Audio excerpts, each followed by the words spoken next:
अस्सलाम वालेकुम अज़ीज़ तालिबात। ये वीडियो लेक्चर 11th क्लास के लिए हैं।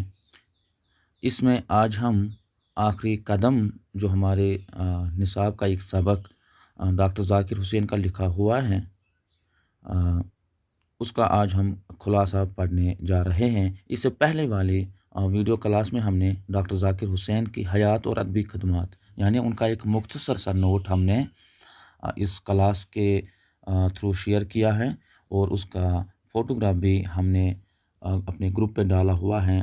आज इस अ, वीडियो में चूँकि इस पेज में खुलासा भी आ रहा है और इसमें नोट भी और एक क्वेश्चन भी, जिनने पहला क्वेश्चन नहीं देखा हो वो अगर इससे भी ज़ाकिर हुसैन की जो हयात और अदबी खदमात हैं वो लिख सकते हैं। तो आज हम इस सबक का खुलासा पढ़ने जा रहे हैं। जिन बच्चियों ने ज़ूम के थ्रू ये क्लास नहीं पढ़ा है, किसी वजह से नहीं पढ़ पाए हैं, वो इस वीडियो क्लास से हम इस सबक या आखिरी कदम का वो एक खुलासा, उसका निचोड़ वो पढ़ सकते हैं।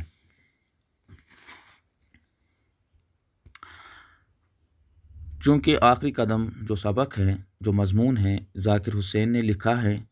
आखिरी पहले मैं इसको पढ़ लेता हूँ। आखिरी कदम डॉक्टर ज़ाकिर हुसैन का लिखा हुआ एक नसीहत आमेज़ मज़मून है। यानी इस मज़मून में, इस सबक में हमें एक नसीहत मिलती है, जिसमें ज़ाकिर साहब ने एक नेक और सखी इंसान की कहानी बयान की है।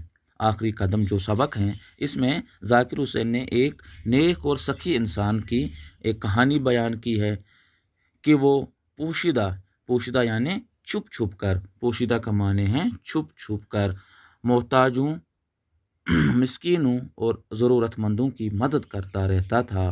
किसी को नहीं बताता था। वो खुद सादा ज़िंदगी बसर करता था। लोग उसे कंजूस कहते थे।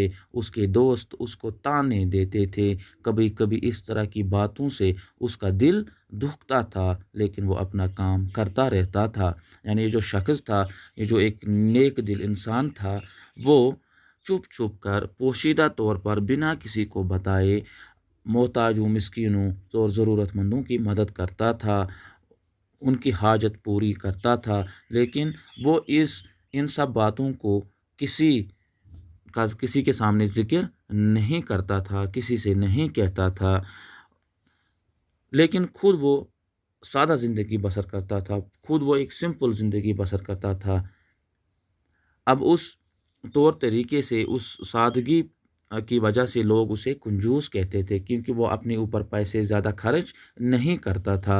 उसके लोग उसकी वजह से उसको कंजूस कहते थे।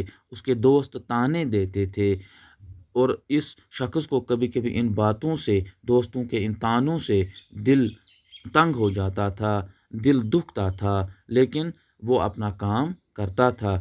उसने ये काम करना नहीं छोड़ा। आगे उस शख्स ने अपने तमाम कामों और अखराजात का हिसाब व किताब एक किताब में दर्ज कर रखा था। यानी ये जो शख्स हैं, जो भी ये किसी को मदद करता था, किसी को पैसे देता था, किसी की हाजत पूरी करता था, इस इन सारी चीज़ों का इसने एक डायरी लिखी थी, एक किताब बनाई हुई थी, एक नोटबुक अपने पास रखी थी और सारी चीज़ें उस किताब में उसने नोट कर रखी थी। कभी उसको ख़्याल आता था कि इस किताब को अपने दोस्तों को दिखाऊं, जो मुझे परेशान करते रहते थे। ये कभी ये सोचता था, मैं इस किताब को, जिसमें मैंने इस हिसाब किताब जो भी मैंने खर्च किया है, इसको मैं अपने दोस्तों को दिखाऊं, ताकि उनको पता चले कि मैं क्या करता था उम्र भर। अगरचे मैं खुद सादा ज़िंदगी बसर करता था, लेकिन मैं दूसरों की मदद करना अपने लिए ज़रूरी समझता था, अपने लिए फ़र्ज़ समझता था और ये सोचकर उसको कभी खुशी मिलती थी कि मैं किसी न किसी दिन अपने दोस्तों को ये किताब दिखाऊं। मगर उसने मरते वक़्त इस किताब को आग में जला दिया। लेकिन आखिर में इसने क्या किया, जब उस शख्स को मौत का वक़्त करीब आ गया, अब वो सोच रहा था, अपने बिस्तर पर पड़ा हुआ सोच रहा था کہ اس کتاب کو کیا کروں۔ پھر آخر اس کے دل میں، اس کے دماغ میں یہ بات آئی، میں اس کتاب کو اپنے دوستوں کو کیوں دکھاؤں، مجھے اس سے کیا ملے گا، میں نے خدا کے لیے یہ کام کیا ہے، خدا ہی مجھے اس کا بدلہ دے گا۔ اور وہ اس کتاب کو اٹھا کر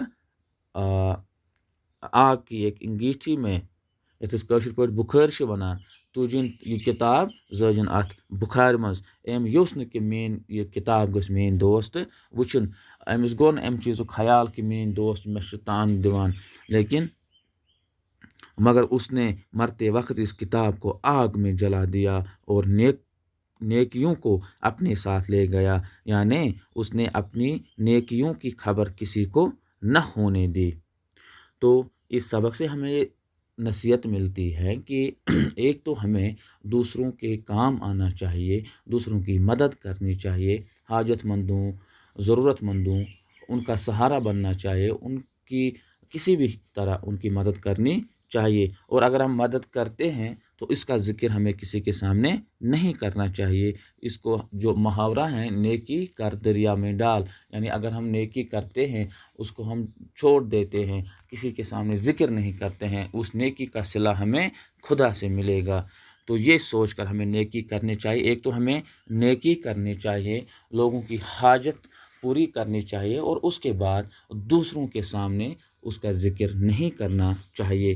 تو یہ ذاکر حسین نے جو سبق لکھا ہے آخری قدم، اس سے ہمیں یہ سبق ملتا ہے۔ یہ زوم کلاس میں ہم نے یہ سبق آلریڈی اچھے سے بہت اس کو پڑھا ہے۔ آپ سے یہی گزارش ہے کہ آپ اپنے اردو سے اس کو گھر میں بیٹھے اس کو پڑھیں، جہاں کہیں سمجھ نہ آئے تو آپ بتا سکتے ہیں کلاس میں۔ اور اس کے ساتھ ہی اسی ویڈیو لیکچر میں ایک کوشچن ہے، کیونکہ اسی پیج سے جڑا ہوا ہے۔ سوال ہے، آخری آدمی میں لوگ اس نیک آدمی کو کنجوس مکھی چوس کیوں کہتے تھے؟ یہ جو سبق آخری آدمی ہے، اس میں اس شخص کو لوگ کنجوس اور مکھی چوس کہتے تھے، کیوں کہتے تھے؟ تو اس کا جواب ہے، کیونکہ وہ شخص دولت مند ہونے کے باوجود نہایت سادگی سے رہتا تھا، یعنی ایک اس کے پاس پیسہ تھا، روپیہ تھا، دولت مند تھا، لیکن وہ سادگی سے رہتا تھا، سادہ زندگی بسر کرتا تھا، عیش و عشرت کی زندگی سے دور رہتا تھا، فضول خرچی اور اسراف یعنی اسراف ہو گیا فضول خرچی، حد سے زیادہ خرچ کرنا، ضرورت سے زیادہ خرچ کرنا، اسے دور رہتا تھا، اس لیے لوگ اسے کنجوس مکھی چوس کہتے تھے۔ یہ چھوٹے چھوٹے کوسچن بھی آپ کے ایگزام میں آتے ہیں، اور ان کا بھی خیال ضرور رکھیے گا۔ آج کے اس ویڈیو لیکچر میں اتنا کافی، اگلے ویڈیو میں ہم اس سبق سے متعلق دوسرے سوال دیکھیں گے۔ آج کے لیے اتنا کافی ہے، شکریہ۔